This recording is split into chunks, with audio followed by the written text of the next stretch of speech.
Say hello to the Vivo X300 FE.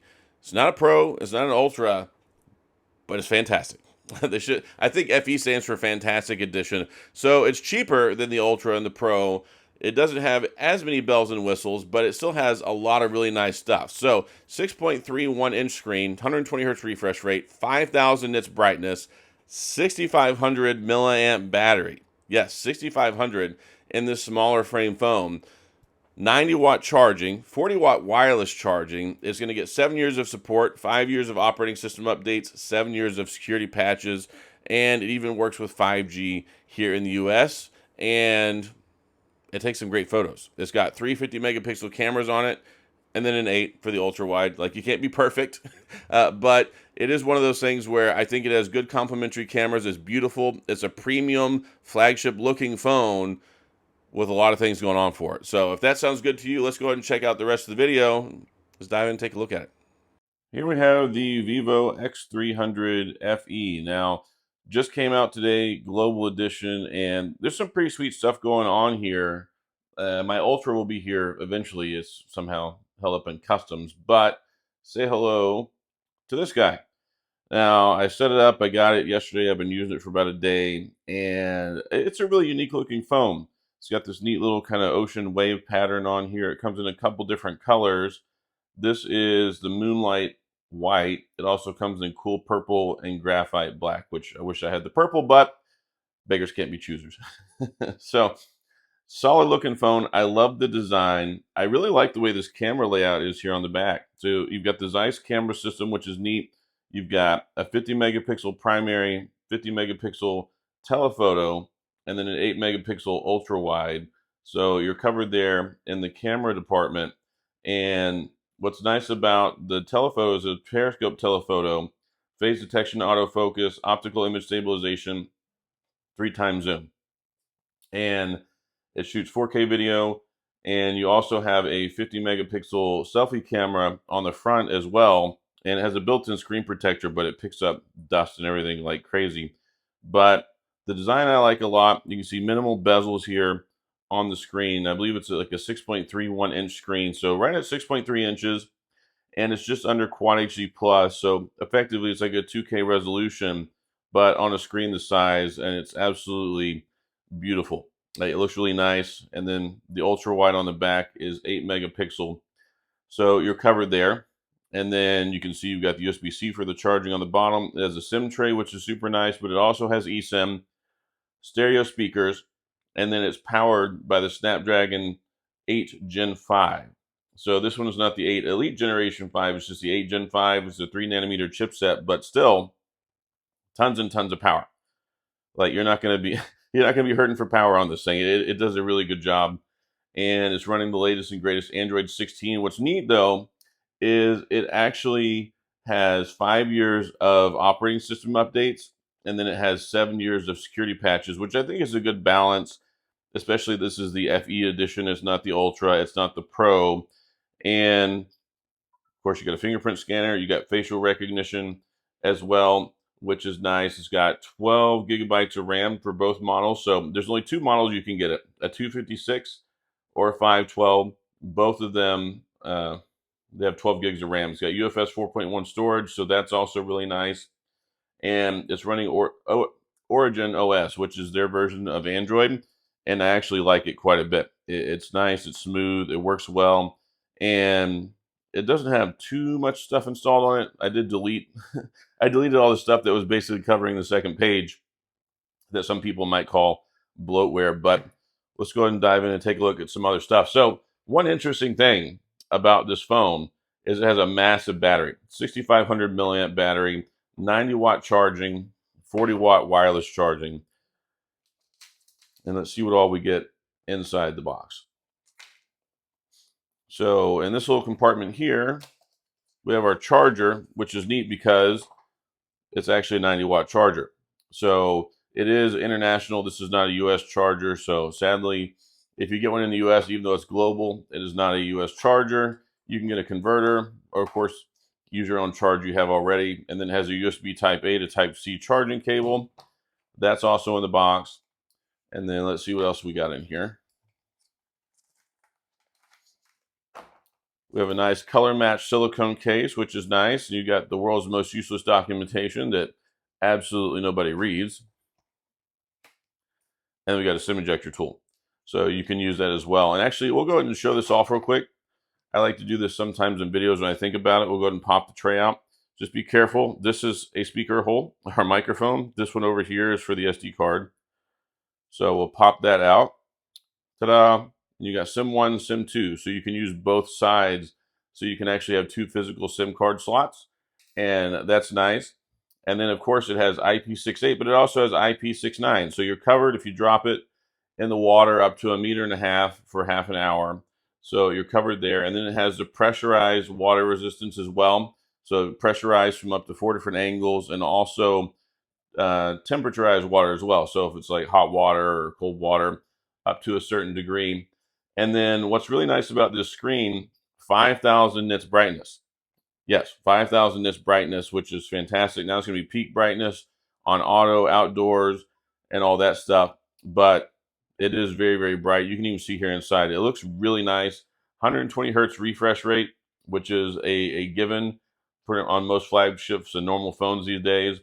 The 19:5:9 aspect ratio, which is actually the same as the Sony Xperia 1 Mark 7 and Mark 6. I like the screen ratio. I like the body style on it. And the 6.31-inch display really ties everything together. Like, this is a very powerful, very capable phone, very easy to hold, and has a nice footprint and form factor on it as well. So that's something that I like quite a bit whenever it comes to this phone. And it's also neat too because the fingerprint scanner is ultrasonic. It's not optical, it's ultrasonic, so it's very secure. And then you can use facial recognition if you want as well. So talk about the cameras. Let's go dive in and take a look at some of the photos. Taking a look at the photos, I think that it does a good job. I mean, you got the Zeiss technology with the lens and everything when it comes to the cameras. You've got the 50-50-50 and the 8, so 50 megapixel primary, 50 megapixel, the telescopic telephoto, and then the 8 megapixel ultra wide, and then the 50 megapixel selfie. So Zeiss and Vivo is like a match made in photography heaven. They do such a great job whenever it comes to taking photos, doing video, and things like that. And this is no exception. I really like the color profile. I think it looks nice. It looks balanced, true to life. There's a lot of customization, a lot of things you can do with the photos, whether it's setting it up in the camera or post stuff as well that you can do when it comes to editing and optimizing and enhancing and things like that. So I think if you like Vivo and you like something like this, and you're probably going to be very happy with the cameras. This is their FE edition, kind of like Samsung with their FE edition. FE stands for Fan Edition. And it's about $700 US equivalent. It's a global variant, but it's not available in the US. So I wish global encompassed the US, because I would love to see Vivo phones on store shelves here in the US. But overall, I think the pictures turned out good. Portrait shots are solid. And then you can even use it with the telephoto lens kit as well. Now, it doesn't come with that. That's something that's separate. But you can take some really cool pictures with those things. And I should be getting mine with my Ultra whenever it decides to show up. Somehow or another, the X300 FE made it here, but my Ultra is somehow tied up with UPS. It had issues with customs and things like that. So hopefully I'll get it here soon. But if you've been interested in these phones, or if you want to save a buck or a couple of bucks and not go the Ultra route, this one's very, very capable. And it just amazes me what you can get with, let's say, $700 in a phone like this, like one of these Chinese Vivo phones. This is cheaper than an iPhone 17, and it blows it out of the water. It's cheaper than an S26, and it blows it out of the water. So there's a lot of nice stuff to like about the phone. But the photography stuff, the photos, the camera, I think are very solid on here, especially for the price point. Also, I do have the little included silicone case in here. I will say it is slicker than a bar of soap. So it is something that will very easily slip out of your hands, but at least it's protected. So you've got this decent color match case you've got on here, and it also has the built-in screen protector, which is something that I like as well. So it's protected out of the box. You got the 90-watt charge out of the box, and then you got the charging cable, SIM ejector tool, all that stuff. So everything you need. And that's one thing I really like that Vivo does, is they still include all that stuff, especially you're paying $700 for a phone, $1,000, whatever. You should have all the things, right? And I really hate that a lot of the U.S. companies really kind of screw us over and go cheap on that stuff, because it's like, look, we're giving you a lot of money. Put the $5 freebies back in there, right? It just feels like a much more complete package. But yes, the phone itself, really nice. I really enjoyed using it for the last day. I will say I have a SIM card in here. I actually have a Verizon SIM card in here, and I'm getting 5G. So that's something that's nice. So you can definitely make your phone calls. You can use it here in the U.S. It should work with T-Mobile just fine. It should work with AT&T. I don't know about 5G. I don't have a SIM card that I can test out with it because all mine are eSIM, and I haven't swapped over. Let me do a speed test real quick here in my office, which is okay. Verizon's not the best in my area, but yeah, the speed test is nothing to gloat about.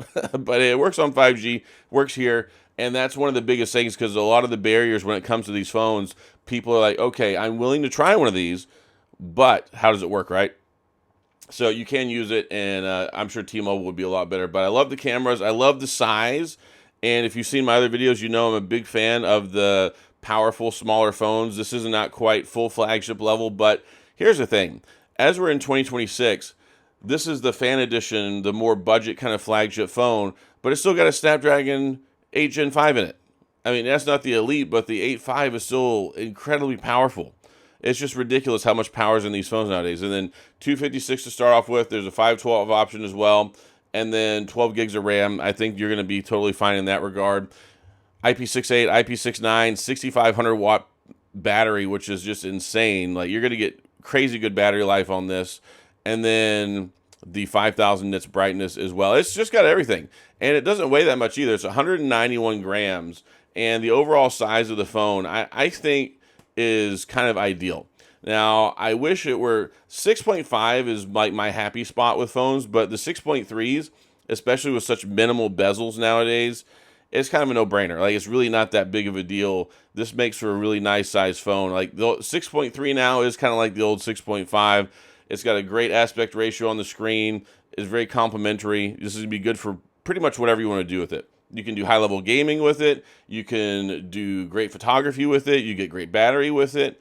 And it's one of those things where it's also a nice conversation starter, and it's nice having that little Zeiss badge on the camera bar. But I love the way this looks. It's kind of like an improvised look with a pushed-out camera, kind of like the Pixel, but it's not a Pixel. And actually, let me grab a Pixel, because I always have one of those floating around. So here we have the Pixel 10 Pro XL, and then we have the x300 FE with Vivo. But I like it. I think it's unique. I think it stands out, and it's nice too because it's a flat camera bar, so it doesn't wobble when you place it down on the table and or the desk, and you're trying to use it while you have it down on the surface.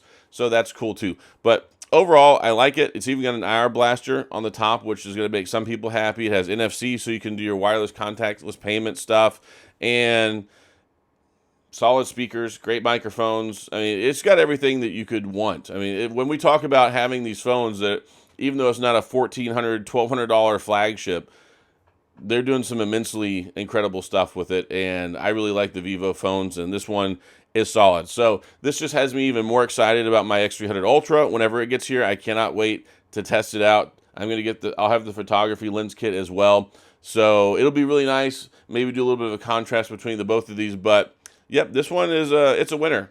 I think they've done a good job with it. What do you think? So that's all I've got. If you have any questions, comments, gripes, concerns, complaints, all that stuff, please, of course, go to the comments section. I'll do my best to get back with you. If you enjoyed the video, please hit the like and the subscribe button and a little notification bell if you want updates when new videos come out. And as always, thanks for being here. I appreciate you watching, and I'll see you guys next time.